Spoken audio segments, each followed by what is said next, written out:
Hey, good morning, folks. Pastor Stephen back again with another No Frills Daily Devotional.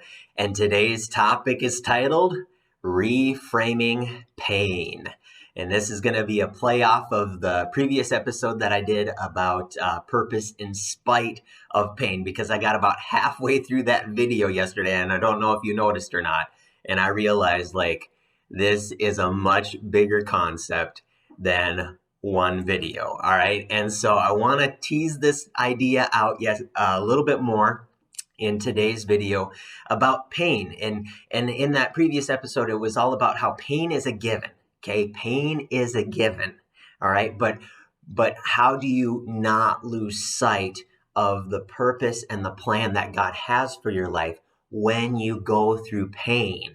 Okay. And I tried to tease it out with some tips from Peter, going to the source, asking the right questions, having the right perspective, and then ultimately being able to give it over to God. All right. And if you want more on that, make sure you go back and watch that episode from me, please.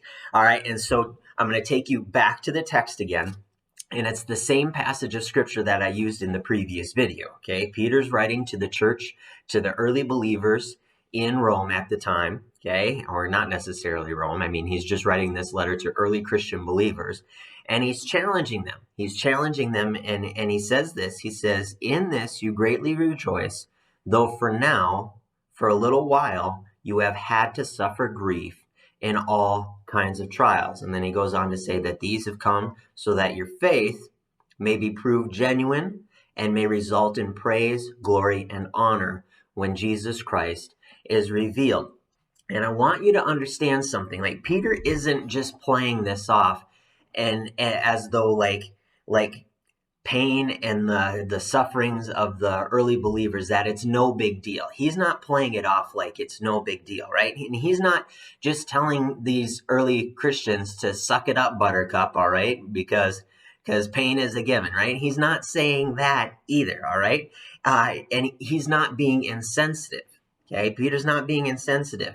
And what he's trying to do is he's trying to get them to reframe pain so that they don't lose sight of God's purpose and plan for their lives. And you might be sitting here going, well, why can't I trust Peter, right? Why trust Peter in what he's trying to tell me? Well, the realization is this: Peter knows a thing or two about pain when he's writing this letter, all right? Because at this point, he's been imprisoned and beaten, probably several times by the point that he writes this letter, okay? He's experienced the death of several of his fellow disciples and fellow apostles of Jesus. At this point, James, the half-brother of Jesus, has been tossed off of the temple roof and fell on his head. That's how he died. Paul's going to be beheaded.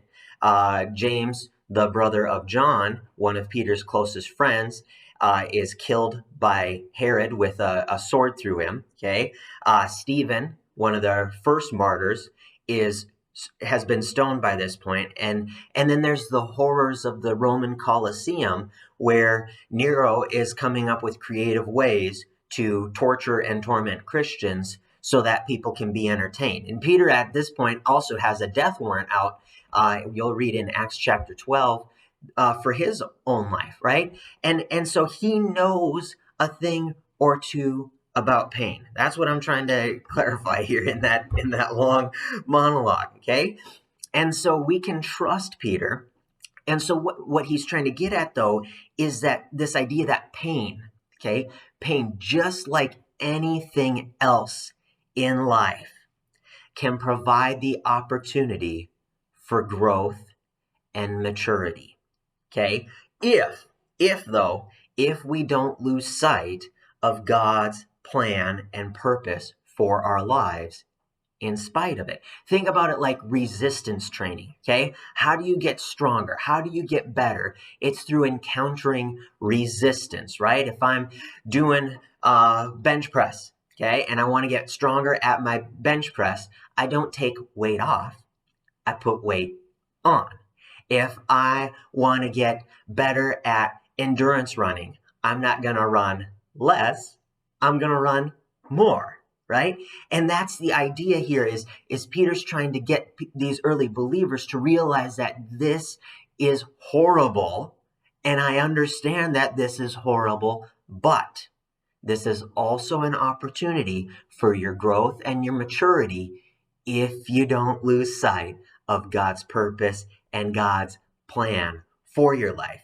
And ultimately, it goes back to something I said in the previous episode, realizing that God's not the source of your pain, okay? He's not the source of your pain. Rather, he is the source of your strength. He's the source of your hope. He's the source of your joy in the pain, in spite of the pain. See, a lot of times we do this. We want God to pluck us out of our problems. Okay? We want him to come down and pluck us out of our problems, and we want him to pluck us out of our pain. But God is not in the habit of plucking. Okay? God is in the habit of parachuting in and being with us in the middle of the pain, in the middle of the problem, in the middle of the struggle. And that's what Peter's trying to convey to these early believers, is that the struggle is real. And I understand that the struggle that you're going through is horrific, but don't lose sight of the purpose and the plan that God has for you in spite of this pain.